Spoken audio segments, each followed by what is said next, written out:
L'objectif de cette séance est de présenter le logiciel SPSS. Donc je vais commencer par présenter le logiciel d'une manière générale, présenter l'ensemble des manœuvres qu'on peut opérer sur ce logiciel, et par la suite je vais passer à la manière d'importer les bases de données pour par la suite opérer les analyses usuelles comme tout ce qui est validation d'échelle de mesure et par la suite passer au test des hypothèses de la recherche. Donc je vais commencer par présenter l'interface. Donc comme vous voyez, ça a une forme d'un tableur. Donc un tableur, c'est comme un tableur Excel. En principe, ça a le fonctionnement d'un tableur Excel avec des macros intégrés, bien entendu, mais c'est une solution qui est très performante. Donc SPSS, au début Statistical Package for Social Sciences, est un produit d'IBM, qui est l'un des géants de l'industrie logicielle. C'est un logiciel qui permet de faire beaucoup de choses. Comme vous voyez ici, c'est l'ensemble des analyses qu'on pourrait opérer. Donc vous voyez des types de statistiques différentes, des statistiques descriptives, des tableaux, des comparaisons de moyennes, des modèles linéaires, etc. Et nous avons aussi la possibilité de rajouter des syntaxes, c'est-à-dire si jamais nous n'avons pas d'analyse prévue par le logiciel ici, donc nous avons ici des syntaxes qu'on peut rajouter pour intégrer de nouvelles analyses qui ne sont pas initialement supportées par SPSS.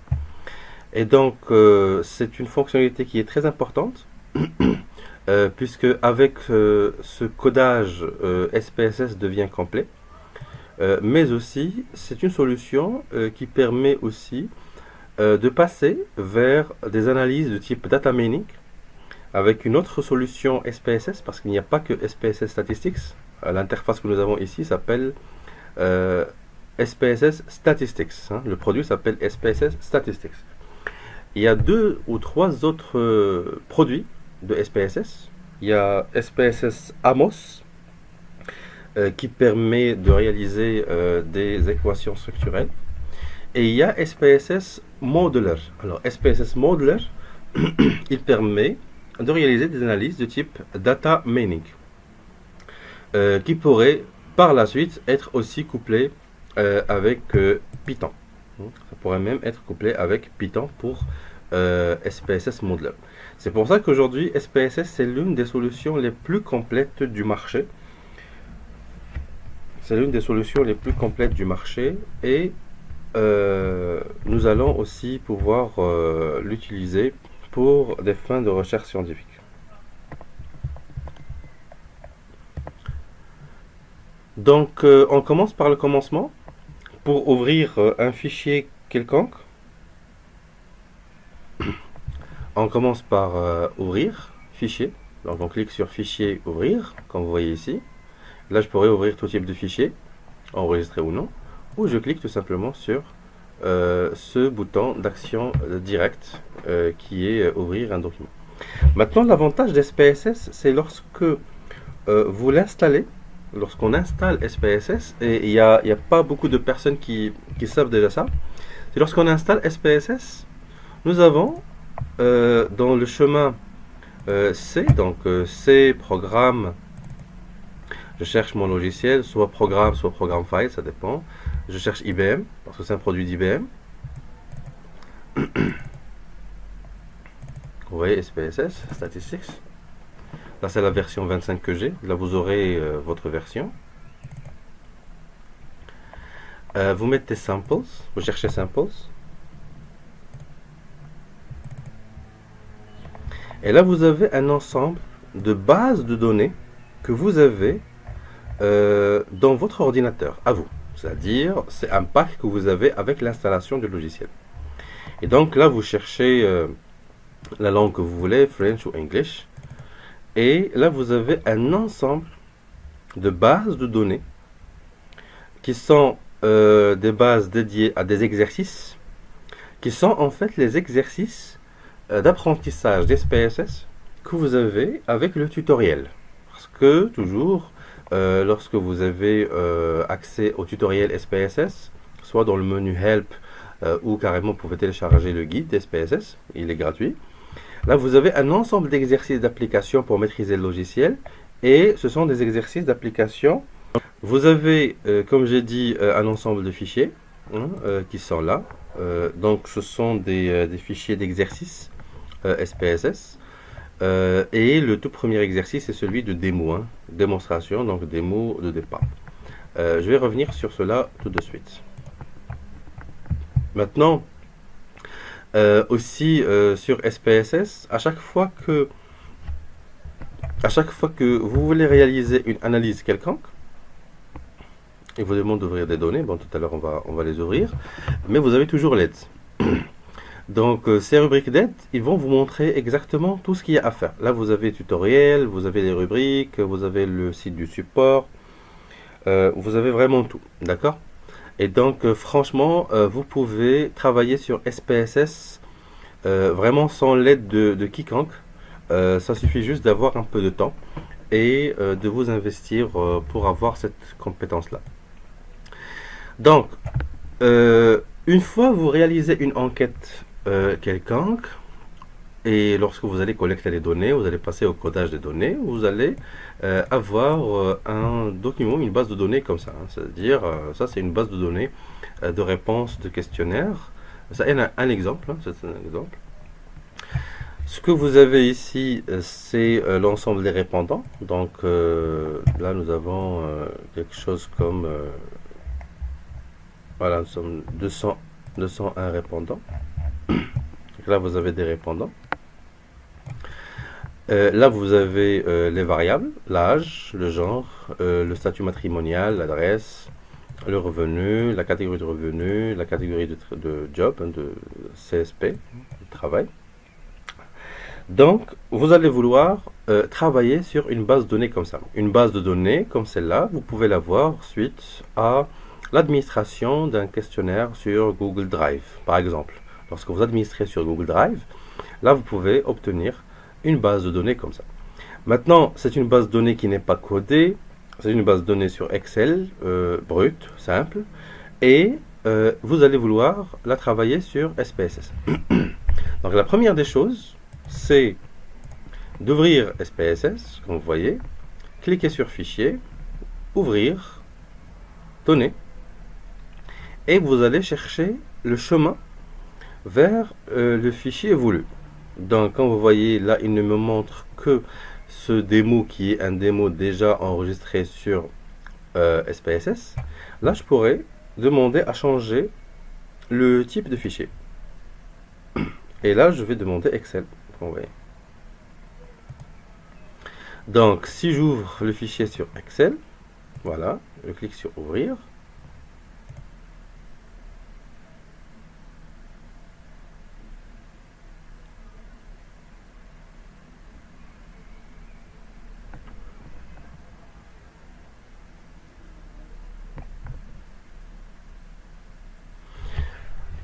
SPSS va me dire si la feuille de calcul ou si le fichier Excel se compose de plusieurs feuilles de calcul.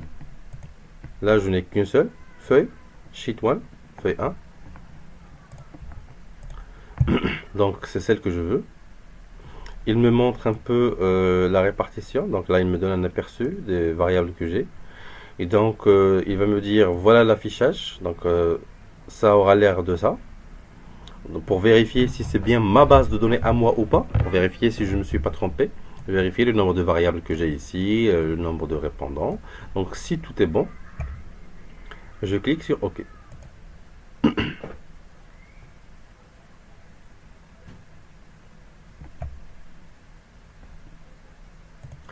Donc, le logiciel a fait une chose, c'est qu'il a pu ouvrir une base de données Excel en faisant une reconnaissance automatique des types de variables lui-même.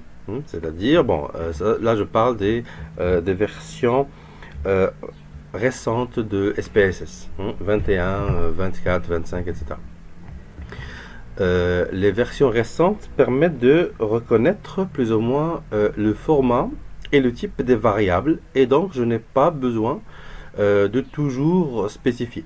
Vous voyez, donc ça c'est un apprentissage d'SPSS et ça c'est un peu le principe aussi du data mining. Le data mining, c'est lorsque le logiciel reconnaît automatiquement le format et la forme des variables pour permettre plus ou moins d'opérer les analyses convenues.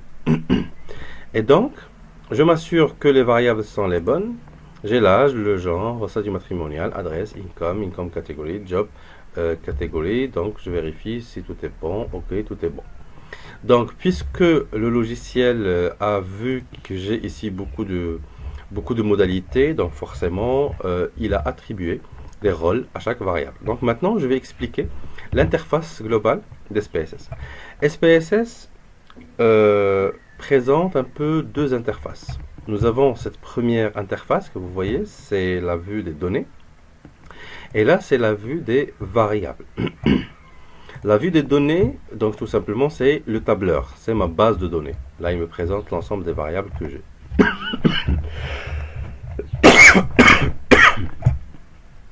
Pour la vue des variables, là, j'ai besoin de paramétrer. J'ai besoin de paramétrer pour vérifier si toutes les conditions sont bonnes, etc. Et donc, je vais commencer par la première variable, qui est l'âge. L'âge, j'ai une variable qui varie en fonction des répondants. J'ai beaucoup d'âge ici. Donc, pour m'aider, je peux cliquer sur Analyse, Statistiques descriptives, Fréquence, et je demande à voir la fréquence de l'âge. Donc, je clique sur Âge, ici. Ici, j'ai l'affichage des tableaux de fréquence qui est automatique. Je clique sur OK. Là, il me dit que j'ai 200 observations, pardon. Et là, je n'ai aucune donnée manquante. Et donc, les âges varient de 19 ans jusqu'à 76 ans. Et donc, là, je vois que j'ai beaucoup de modalités. Donc, c'est bon. Donc, je vérifie un peu l'apparence globale de mes données. Donc, je vois que c'est une variable quantitative. Donc, le nom de la variable, donc c'est âge. C'est une variable quantitative numérique. Maintenant, j'explique comment on va paramétrer l'ensemble des champs. Le nom de la variable, en principe, ne doit pas contenir d'espace. Donc, l'espace, c'est un caractère qui est interdit dans le nom de la variable. Aussi, on recommande de ne pas dépasser 8 caractères dans le nom de la variable. Dans certaines versions antérieures d'SPSS, c'était carrément une condition. On ne pouvait jamais dépasser les 8 caractères. Mais maintenant, on peut la changer, mais il y a aussi d'autres logiciels qui peuvent aussi interagir avec SPSS, mais quand même, il y aurait des limitations. Donc, nous, on recommande de ne pas dépasser les 8 caractères dans le nom de la variable ici. Pour les types de variables, là, je clique sur ce petit bouton que vous voyez là. Là, j'ai numérique. Numérique, c'est-à-dire les variables se présentent sous forme de chiffres. Comme notre exemple ici, comme le cas de l'âge. Là, j'ai virgule, c'est-à-dire j'ai des chiffres après la virgule. Donc, ça va être des décimales. Des poids ou autres, hein, donc lorsque j'ai beaucoup de points après la virgule. Là j'ai des points, c'est-à-dire ça se présente en milliers, hein, ce sont des milliers, milliers, millions, milliards, billions, billiards, trillions, trilliards, quadrillions, quadrilliards, etc. Scientific notation, ça c'est pas pour nous en sciences de gestion. Lorsque les données sont sous forme de dates, des dates d'enregistrement, des dates de pointage, des dates d'entrée, des dates de sortie, des dates d'anniversaire, des dates de recrutement, des dates d'achat, donc ça dépend de votre problématique. Là, lorsque les données sont sous forme de dollars, ou lorsqu'elles sont sous forme d'un autre symbole monétaire, chaîne de caractères. Alors, la chaîne de caractères, c'est lorsque nous avons des aspects rédigés phraséologiques, comme l'adresse mail, dans notre exemple ici, le genre homme-femme, donc c'est male-female, MF, donc c'est chaîne. Hein, donc lorsque je verrai, gender, c'est male-female, homme-femme. Lorsqu'il voit des caractères autres que les chiffres, là il considère que c'est une variable de type chaîne. Et donc la variable de type chaîne peut intégrer aussi l'espace. Donc il considère l'espace comme un caractère également. Donc vous voyez, j'ai des espaces ici, donc par la suite il faudrait calibrer le tout. Je continue. Nous avons ici le numérique limité, c'est-à-dire entier avec des zéros non significatifs. Les numéros du district, numéro de téléphone, 01, 001, les ID, tout ça, ça fait partie des numériques limités. Et donc, d'une manière générale, les variables qu'on traite sur SPSS sont soit sous forme numérique, soit sous forme chaîne, ou alors sous forme de date. Hein. Ce sont les données les plus fréquentes sur SPSS, et généralement, les données de chercheurs en sciences de gestion sont des données soit numériques, soit chaîne, principalement. Ok, donc là je vérifie que c'est numérique, donc ok, il n'y a pas de problème. Ok, largeur, c'est la largeur du nombre de caractères, c'est-à-dire le nombre de caractères autorisés. Là j'ai 2, c'est-à-dire ça va de chiffres singuliers à des chiffres pairs, vous voyez, mais je n'ai pas des centaines, je n'ai pas de centaines ici, et donc je peux aller à 2 pour la largeur sans problème. La décimale, c'est-à-dire les chiffres après la virgule, j'ai 0, mais je peux toujours augmenter. Donc si je fais 1, comme vous voyez ici, là ça va être 25,0.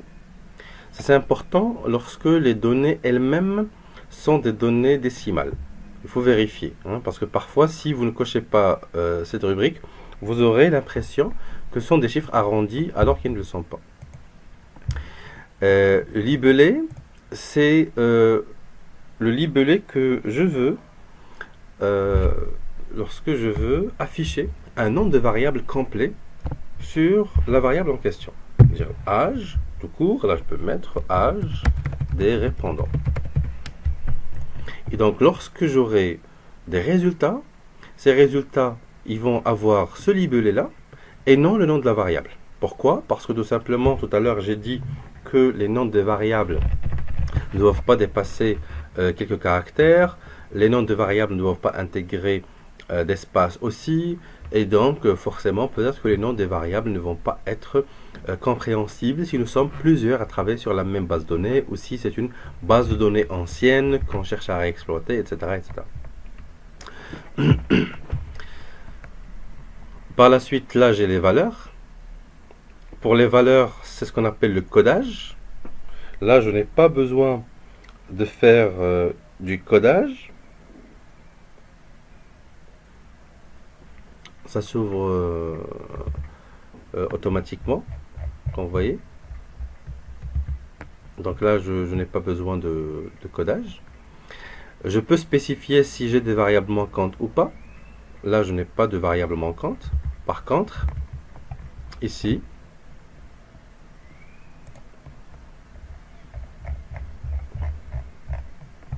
pour le statut matrimonial, j'ai des variables manquantes. Comment je sais que ce sont des variables manquantes? Lorsque je vois des points. Lorsque je vois des points, là, c'est-à-dire que c'est une variable manquante. Par contre, lorsque je ne vois rien, c'est-à-dire que je n'ai pas de réponse pour toute la ligne. C'est-à-dire le répondant numéro 201 ne m'a pas fourni ces données-là. Par contre, ce répondant numéro 3 m'a fourni quelques données, mais ne m'a pas fourni cette donnée-là. Et donc, ça va être une variable manquante. Par la suite, on verra comment on va traiter.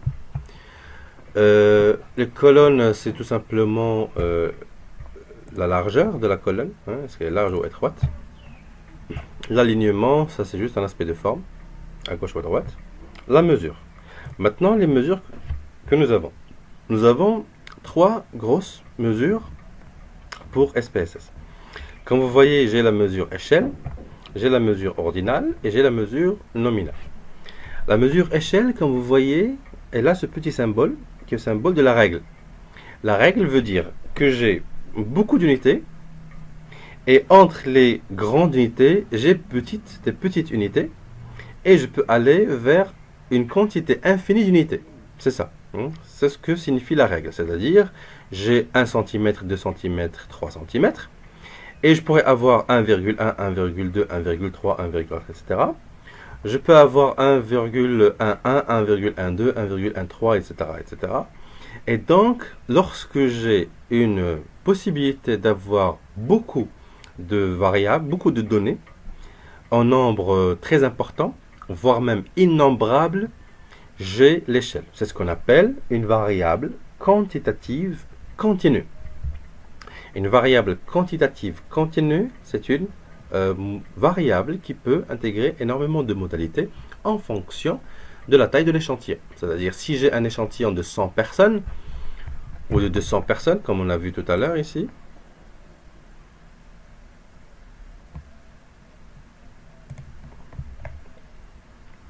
donc j'ai ces modalités, 19, 20, 21, 22, 23, etc. Si j'ai une taille d'échantillon plus grande, je pourrais encore avoir des modalités inférieures à 19 et je peux avoir des modalités supérieures à 76. Comme vous voyez là, j'ai 67, 68, 72, donc je n'ai pas la modalité 69, 70 et 71 par exemple, je ne les ai pas. Et donc c'est un nombre de données qui pourrait changer en fonction de la taille de l'échantillon. Lorsque j'ai des variables comme ça, on les appelle des variables quantitatives continues. C'est ce qu'on appelle échelle. Les ordinales. Alors, les ordinales, ce sont des variables quantitatives aussi, d'accord? Elles sont quantitatives, mais elles sont discrètes. C'est-à-dire que ces variables-là, ou ces données-là, sont en nombre réduit. Et sont en nombre réduit. Par exemple, quel est le nombre d'enfants que vous avez? Je sais que ça ne peut jamais dépasser, par exemple, 10 ou 11. Et en moyenne, j'aurai uniquement 4 ou 5. Dans des villes, etc., je pourrais avoir une moyenne de 2 ou de 3. Et donc, peu importe la taille de l'échantillon, je ne vais jamais dépasser les 10 ou 11. C'est ça une variable quantitative, discrète ou des variables ordinales.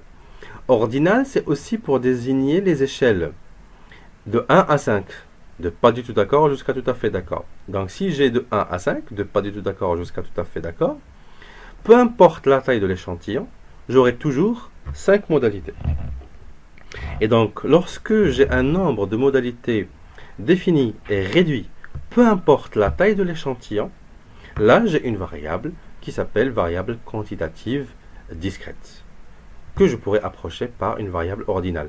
Elle pourrait être soit une question qualitative sous forme d'échelle qui a été convertie en code, c'est-à-dire de pas du tout satisfait jusqu'à très satisfait, et je leur ai attribué les codes de 1 à 5, donc j'ai 5 modalités. Ou alors c'est une donnée quantitative discrète dès le départ. Par exemple, le code de la ville. Ou le code de la région. Je n'ai que 12 régions, donc peu importe la taille de l'échantillon, ça ne peut jamais dépasser 12. Si jamais j'ai donné des codes pour les régions, etc. C'est très important la distinction entre ces deux choses. Pourquoi? Parce que les statistiques qu'on va utiliser vont dépendre étroitement de la mesure de la variable. Si la variable est continue ou si elle est discrète. Vous voyez, lorsque j'ai des variables continues, là, ça va être des statistiques paramétriques sans aucun problème. Lorsque j'ai des données discrètes, peut-être que je pourrais passer vers des statistiques non paramétriques.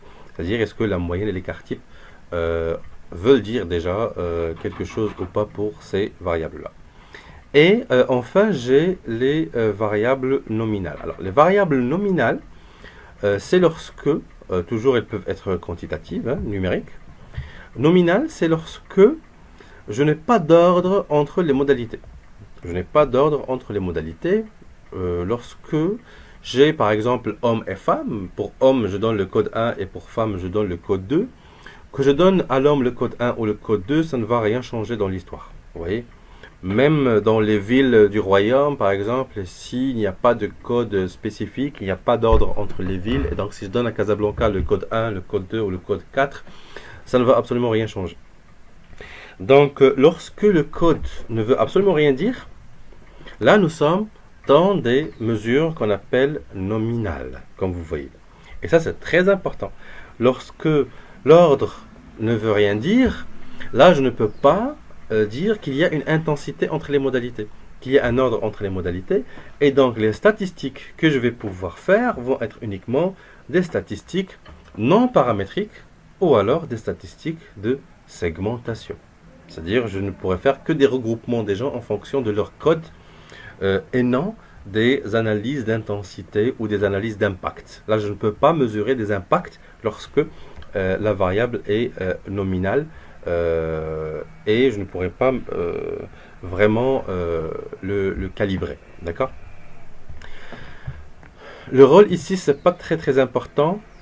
Par contre, il est lorsqu'on est sur SPSS Modeler, c'est juste le rôle de la variable dans le modèle. Est-ce que c'est une variable explicative ou est-ce que c'est une variable à expliquer? Comme vous voyez, est-ce que c'est une variable d'entrée, c'est-à-dire variable explicative? Est-ce que c'est une variable cible, c'est-à-dire variable à expliquer? Ce sont les deux, c'est-à-dire c'est un modèle continu. Il y a des variables intermédiaires.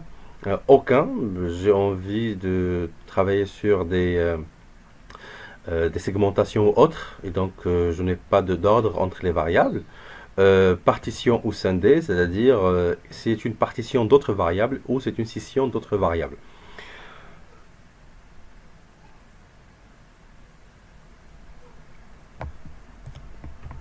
Alors, maintenant en parlant de cette première variable l'âge, je vais traiter un cas particulier. Est-ce que je vais poser la question de l'âge sous forme de question directe? Quel âge avez-vous? Ou est-ce que je vais poser la question à quelle catégorie d'âge appartenez-vous? Ça, c'est une question qui est récurrente et tout le monde se pose cette question. Pour moi, l'idéal, ce n'est même pas de poser la question comme ça, mais c'est de dire quelle est votre date de naissance directement. Lorsque j'aurai la date de naissance, je vais prendre la date de naissance d'aujourd'hui, moins la date de naissance déclarée par le répondant, ça va me donner l'âge au jour convenu. Pourquoi? Parce que ça pourrait être une base de données que je vais vouloir exploiter aujourd'hui, demain, le mois prochain, d'ici une année. Si c'est une base de données de clients ou autre, je pourrais l'exploiter sur beaucoup d'années pour savoir le taux de vieillissement de ma population, etc. Est-ce que des gens sont toujours recevables ou pas? Est-ce qu'ils sont toujours solvables ou pas? Est-ce qu'ils sont toujours en poste ou pas? Etc. Pourquoi je dis ça? Parce que j'ai toujours besoin d'avoir la forme la plus brute de la variable pour me permettre de faire toutes les statistiques et tous les regroupements que je désire. Et donc, sur SPSS, j'ai la possibilité par la suite de passer de la déclaration directe de l'âge vers des catégories. Et donc, ça suffit de cliquer sur transformer, comme vous voyez. Regroupement visuel. Lorsque je mets regroupement visuel, comme vous voyez, ça permet de passer d'une forme continue à une forme catégorielle. Regroupement visuel. Je vais sélectionner l'âge des répondants. Je clique sur poursuivre. Et comme vous voyez, là, il va me permettre de faire le tri comme je veux et de regrouper les modalités comme je veux. Et donc, il me montre un peu, grosso modo, j'ai ici un minimum de 19, maximum de 76, comme on l'a vu tout à l'heure. Il me demande de nommer la nouvelle variable, donc je vais dire âge reg, donc âge regroupé. Pourquoi? Parce que j'ai dit le nom de la variable ne doit pas contenir d'espace. Et ici, il me propose déjà un libellé.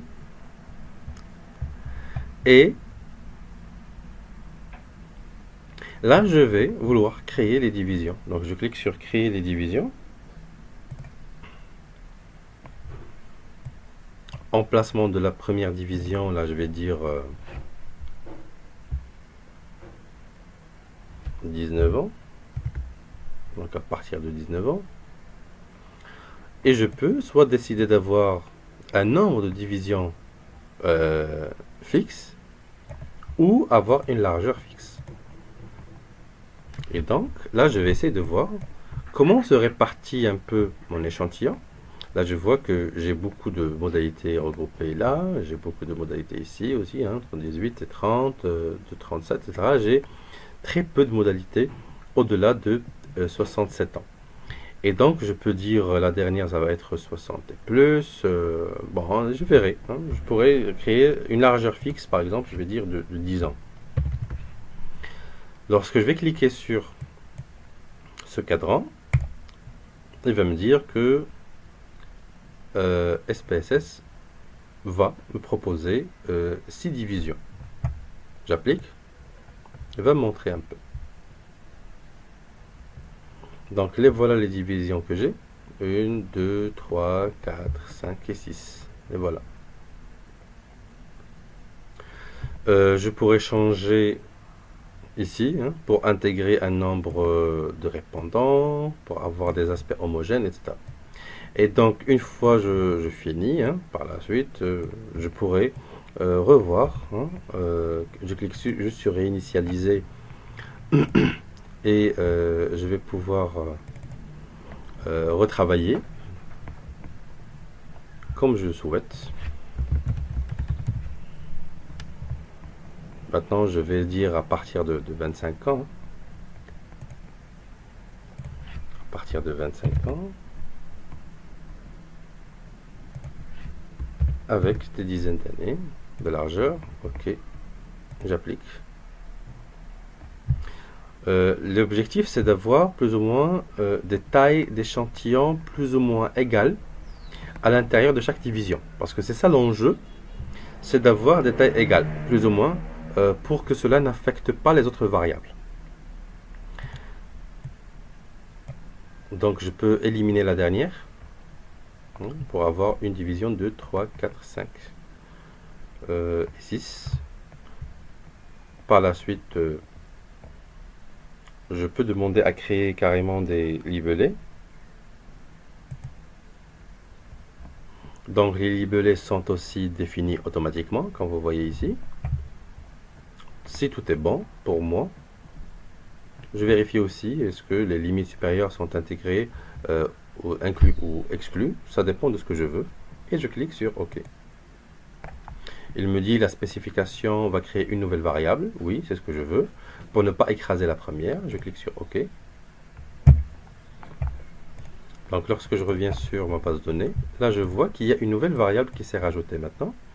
Mais maintenant avec des modalités, comme vous voyez. Donc je suis passé de la forme de l'âge de 19 ans jusqu'à 77 ans, jusqu'à une forme d'âge sous forme de catégorie.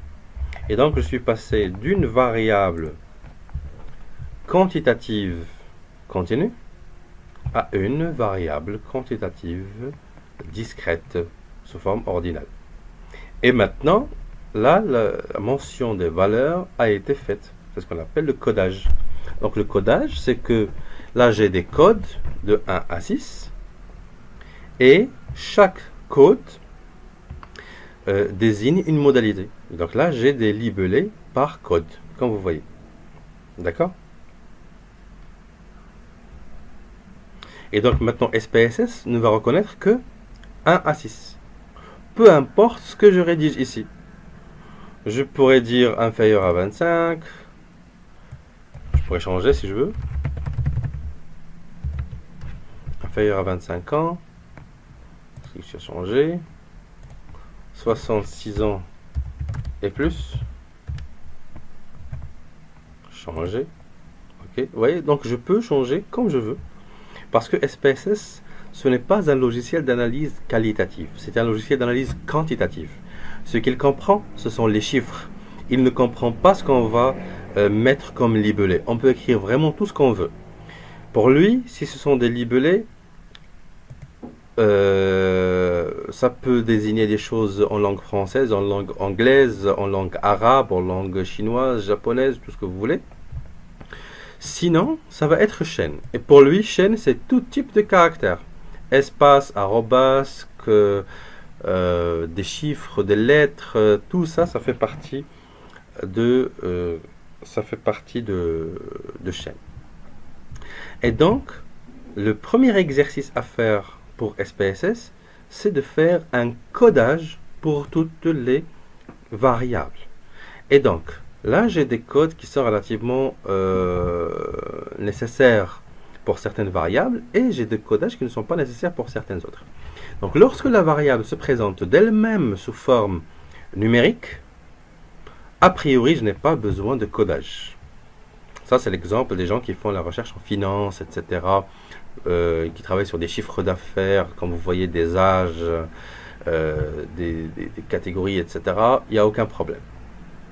Par contre, lorsque nous avons des variables, comme le genre homme, femme, là, j'ai besoin de faire du codage. Donc, d'abord, je vais essayer de voir comment on va faire pour le codage. J'ai combien de codes ici? J'ai F et M. Est-ce que c'est bon? Je ne vais avoir que F et M? Toujours, il faudrait que je voie. Je fais analyse, descriptive, fréquence. Il n'y a pas de problème, je peux même calculer la fréquence pour des variables qualitatives sous forme de chaîne.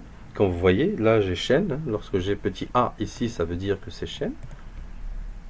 Parce qu'il va me calculer le nombre de fois qu'un caractère a été cité, aucune variable a été citée, aucune observation a été citée. Et donc, effectivement, je n'ai pas que deux modalités, mais j'ai trois espaces. Là, j'ai deux espaces M. Il l'a considéré comme une modalité. J'ai espace F, il l'a considéré comme modalité. J'ai F, il l'a considéré comme autre modalité. Et j'ai M qui l'a considéré comme autre modalité. Vous voyez? Donc, toujours, lorsque nous avons des variables à traiter sur SPSS, on a toujours besoin de commencer par faire ce qu'on appelle le dépouillement du questionnaire, c'est-à-dire la préparation des données avant analyse. Et ce travail de préparation des données, ça prend parfois des heures et des heures. Il faudrait s'assurer que tout est bon, parce que par la suite, l'analyse se fait juste en quelques clics. Et donc, là, je sais que j'ai des espaces M, donc je n'ai qu'une seule modalité comme ça, une seule modalité, donc ça va faire que je puisse les repérer facilement. Si j'ai plusieurs modalités, je vais faire CTRL F, je vais chercher et remplacer les modalités ou trier par ordre pour que je puisse les traiter. Donc là, je pourrais les vérifier directement parce que c'est observable pour moi sans problème. Donc je pourrais la changer ici. Donc c'est deux espaces, effectivement, et là c'est trois espaces. Très bien. Maintenant, je vais refaire l'analyse. Donc je clique sur d'accord, enregistrer. Donc j'enregistre. J'enregistre juste dans le desktop. Je vais l'appeler test.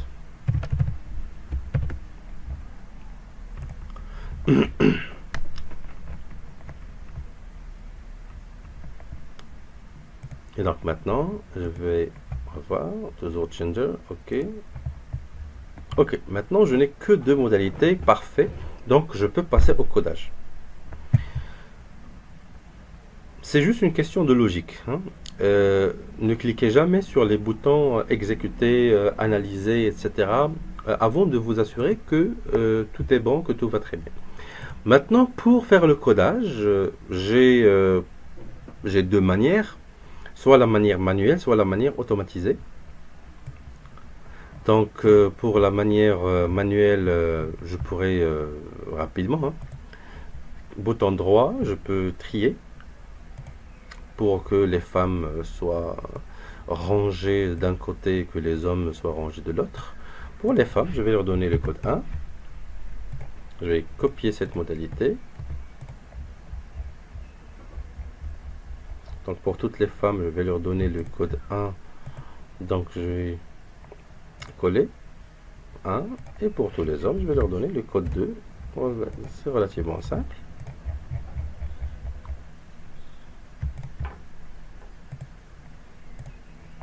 Là, c'est la méthode manuelle. C'est une méthode qui n'est pas utilisable. Moi, je l'utilise maintenant juste pour vous montrer et pour vous expliquer le sens des choses. Donc, la première des choses, lorsque j'ai voulu faire du codage, je n'ai pas écrasé la première variable, mais j'ai créé une autre. Ça, c'est très important. Pourquoi? Parce qu'il y a des risques que je me trompe, il y a des risques que les codes attribués ne soient pas les bons, il y a des possibilités que je veux changer de codage et autres. Et donc, je ne vais jamais écraser des variables d'origine. Ou alors, je devrais toujours conserver une base de données brute à chaque avancement validé de ma recherche. Ça, c'est un conseil que je vous donne. Parce que la même base de données pourrait servir, comme j'ai dit, pour plusieurs analyses et ça pourrait même travailler ou faire travailler un groupe de personnes. Et donc maintenant, j'ai cette nouvelle variable. Toujours lorsque je rajoute une variable inconnue, SPSS va lui attribuer un nom aléatoire, variable 0001. Donc je vais la rappeler, je vais dire ça c'est le genre codifié. J'appelle genre codifié 1. Bon. Genre codifié 1, voilà, ok. Donc là vous voyez, ça va changer. Genre codifié 1. Je n'ai pas besoin d'avoir les décimales. Ok. Donc 1 c'est femme et 2 c'est homme. J'irai voir les valeurs. La valeur 1, ça va être femme. J'ajoute. La valeur 2, ça va être homme. J'ajoute. Je clique sur OK. Maintenant, j'ai une variable. Je vais l'appeler genre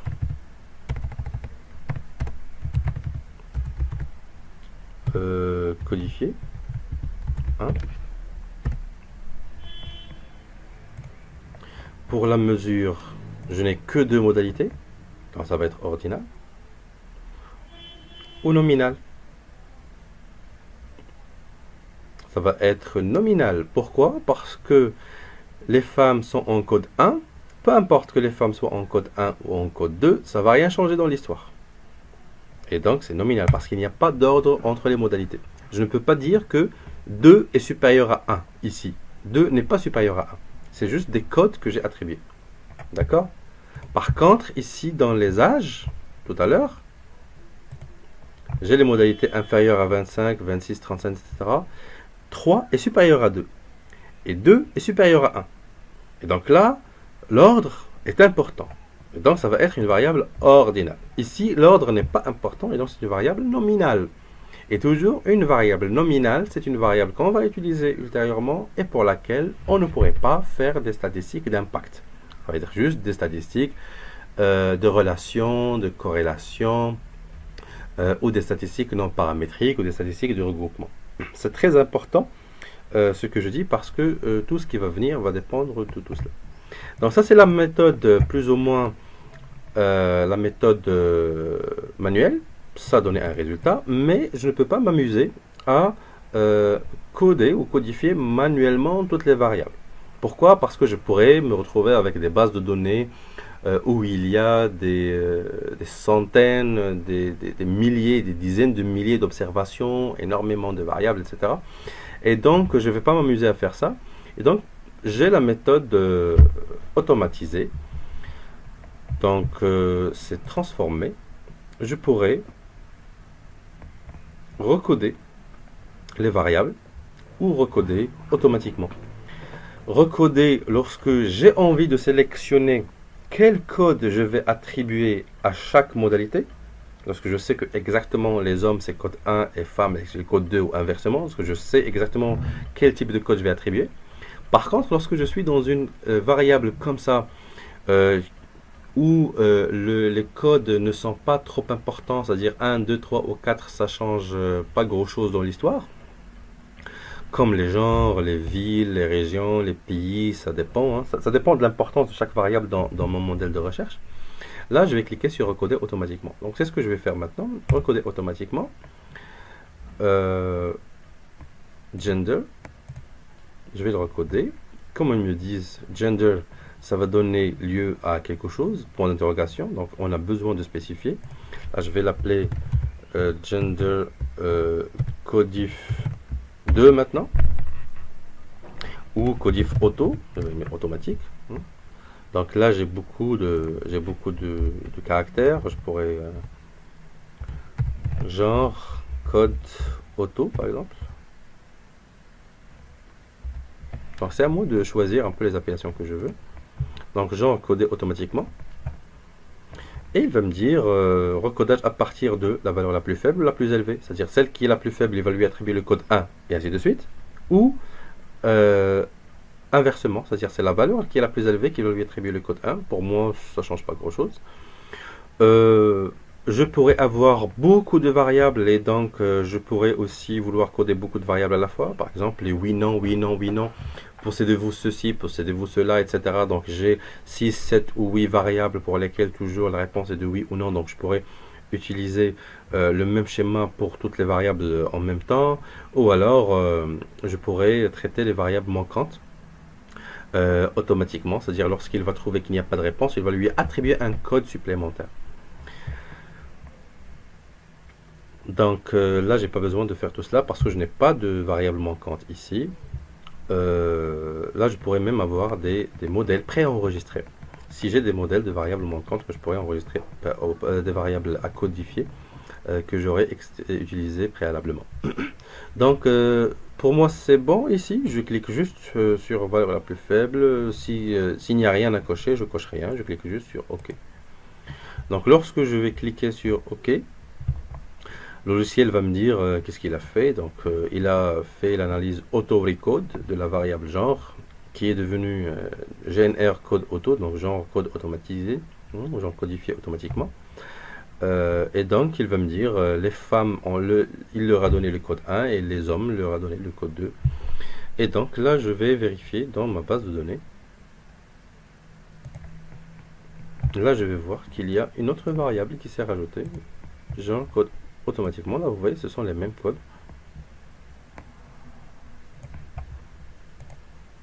et aussi il a donné le code, mais vous voyez c'est F et M et non femme et homme. Pourquoi? Parce qu'il a changé le nom de la variable par le code. Il a changé la valeur de la variable par le nom de la code, pardon, par le nom du code, pardon. Donc là je dis femme changer et là homme changer.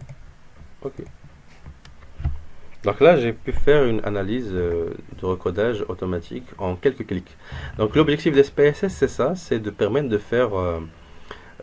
faire des analyses rapides. Et honnêtement, ça a un grand avantage. C'est que ça suffit juste de préparer la base de données et par la suite, tout se fait avec quelques clics et l'analyse ne prend pas beaucoup de temps en principe. L'autre méthode, c'est recoder les variables, toujours genre, mais maintenant je voudrais préciser les anciennes et les nouvelles valeurs. Et donc tout simplement, l'ancienne valeur c'est M, je lui donnerai le code de 2, ajouter. L'ancienne valeur c'est F, je lui donnerai le code 1, ajouter. C'est tout. Mais ici, il me donne beaucoup de possibilités. Je pourrais avoir des plages de variables, je pourrais renommer les systèmes manquants, les valeurs manquantes. Les plages, c'est-à-dire les âges, si j'ai vraiment envie, j'ai beaucoup de catégories d'âge et j'ai vraiment d'avoir les gens entre 18 et 25 ans, je leur donnerai le code 1, les gens entre 25 et 30, je leur donnerai le code 2, etc. C'est là où je pourrais travailler, les plages. Les plages du minimum jusqu'à la valeur 25, c'est-à-dire moins de 25 ans, je leur donnerai un code, etc. Ou je pourrais codifier une variable et laisser toutes les autres variables avec une modalité. Par exemple, moi je m'intéresse uniquement par exemple aux gens qui sont entre 18 et 25 ans. Donc entre 18 et 25, donc je vais dire plage entre 18 et 25, je leur donnerai un code. Et toutes les autres modalités, je leur donnerai un code. Là, je vais opérer ça tout de suite pour que vous puissiez voir. Mais dans mon cas ici, je n'ai besoin que de cela. Je n'ai besoin que de l'ancienne valeur et de la nouvelle parce que dans cette variable, je n'ai que deux modalités M et F. Poursuivre. OK. Là, c'est une nouvelle analyse. Donc, recode. Vous voyez, tout à l'heure, c'était auto-recode. Maintenant, c'est recode. Gender. Male va devenir 2 et female va devenir 1. Execute. Donc, c'est exécuté. Par contre,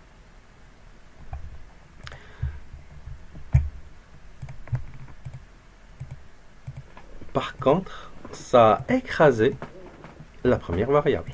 Parce que j'ai changé la variable à sa place.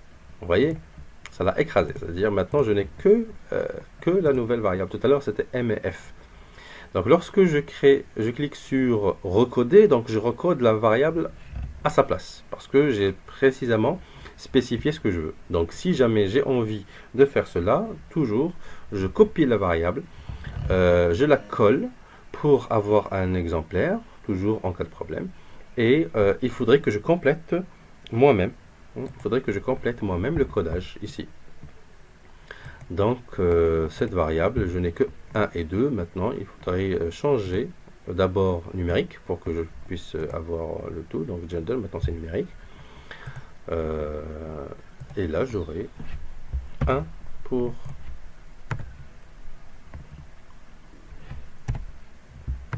femme et 2 pour homme. Ajouter, OK.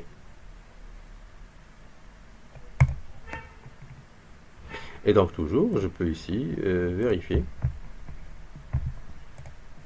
Comme vous voyez ici, l'affichage des codes ou l'affichage des étiquettes pour vérifier si mes données sont bien codées ou pas. Maintenant, ma base de données commence à s'apprêter à une belle analyse parce que mes données maintenant sont devenues importantes, sont devenues toutes codifiées sans aucun problème et tout est bon. Maintenant, l'exemple que j'ai dit tout à l'heure, celui de vouloir recatégoriser l'âge en fonction des catégories que je veux moi-même. Donc, au lieu de regrouper visuellement, je pourrais cliquer sur transformer. Mais d'abord, j'ai besoin de copier cette variable. Donc, je vais la coller. Donc là, je vais l'appeler. Donc, si je double-clique ici, donc je vais être renvoyé directement à la variable en question. Je vais l'appeler âge regroupé en catégorie 2, parce que j'ai déjà fait un premier regroupement. Donc, âge répondant en catégorie.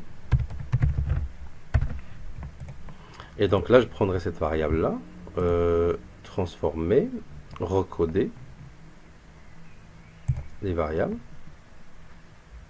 Je vérifie vraiment que j'ai. Donc je pourrais toujours, si je n'arrive pas à retrouver facilement une variable, je peux sélectionner soit le nom de la variable, soit le libeller uniquement. Hein, je pourrais aussi trier comme vous voyez. Donc c'est celle que je veux. Je l'ai appelée âge regroupé par catégorie 2. J'enlève la première pour ne pas avoir de problème. OK. OK. Donc, elle est sélectionnée, ancienne et nouvelle. Et maintenant, j'essaie de voir mes données, comment j'ai envie de les avoir. Donc, plage, toujours ce sont des plages. Je sais que ça va de 19 jusqu'à 77. Donc, la plage de 19 ans jusqu'à 25 ans. Donc, je vais leur donner le code 1, par exemple. OK. Vous voyez dans le code. Mais il faudrait que je note à côté, dans un bloc-notes, quels sont les codes que j'ai attribués, pour ne pas les oublier. Donc, 19-25. L'autre catégorie, c'est 25 à 50. Je vais leur donner le code 2. OK. Et, par exemple, de 50 jusqu'au maximum. Je vais leur donner le code 3. Vous voyez, donc je peux toujours jouer avec ces modalités comme je veux.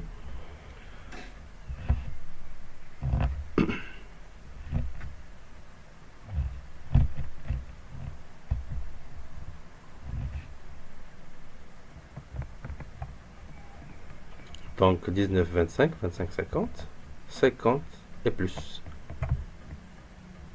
Poursuivre. Ok. Ok, ok, aucun problème. Donc, je reviens à cette variable-là. Comme vous voyez maintenant, je n'ai que quelques codes. 1, 2 et 3. Vous voyez, ce sont les seuls codes que j'ai. Ce que j'aurai là. Valeur 1. Je pourrais dire inférieur au de 19 à 25 ans. Ajouter. Code 2. Allez, je vais dire 25 comme ça. 25 ans à 50 ans. Et je vais mettre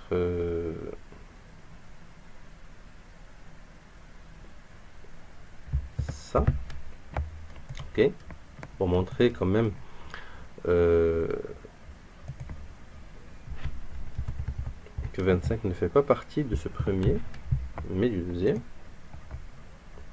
Et la valeur 3, c'est pour 50 ans et plus. Ok. Et voilà. Donc mes données sont catégorisées comme je veux. Et c'est en quelques clics. Donc pas besoin de prendre une base de données et de commencer à copier, coller, rédiger et avoir énormément de risques d'erreur. Reste la dernière chose, ce sont les variables les variables manquantes ou les données manquantes, les variables avec les données manquantes, j'allais dire. Donc pour le statut matrimonial, comme vous voyez ici, je pourrais trier toujours. Donc variable manquante, je vais lui donner le code 9. Par la suite, toujours dans le codage, on préfère attribuer le code en question qui n'est pas utilisé dans les autres variables. Et donc là, ma variable s'appelle marital status. Marital status, c'est-à-dire statut matrimonial, marié, non marié. Donc c'est une variable numérique. Ok, donc la variable manquante, c'est une variable manquante discrète qui est le code 9. Ok. Donc je précise que 9 est une variable manquante. Rapidement, qu'est-ce que cela permet? Lorsque je prendrai la variable marital status, SPSS, d'accord, au début, il a reconnu qu'il y a 5 variables manquantes. Mais maintenant, il peut les identifier. Il peut les identifier. Comme ça, il me donne deux totaux. Un total des observations valides avec une statistique et un total complet, y compris les variables manquantes. Maintenant, dans les analyses à venir, etc., il va distinguer les variables manquantes des variables observables et il va calculer correctement les tailles d'échantillon. Alors c'est important pour moi parce que SPSS pourrait calculer la taille de l'échantillon, ne pas remplacer automatiquement les données manquantes par des moyennes, parce que parfois il remplace les données manquantes par la moyenne observée et donc ça peut biaiser les résultats. Ou alors lorsque j'ai envie d'avoir une statistique particulière compte tenu des données manquantes. Et donc c'est important de renseigner les données manquantes. Dans mon cas c'était 9, mais dans les données manquantes pour certaines autres variables peuvent être des plages, des plages de la faible jusqu'à l'élevée avec des variables discrètes. Donc je peux avoir soit aucune donnée manquante, comme l'autre exemple des variables qui restent, soit je pourrais avoir des valeurs manquantes discrètes, je vais les renseigner une à une, soit je pourrais avoir des plages de valeurs manquantes, comme vous voyez ici, entre faible et élevé. Voilà. Non, voilà, ok. Voilà. Très bien, donc c'était tout pour cette première séance d'SPSS.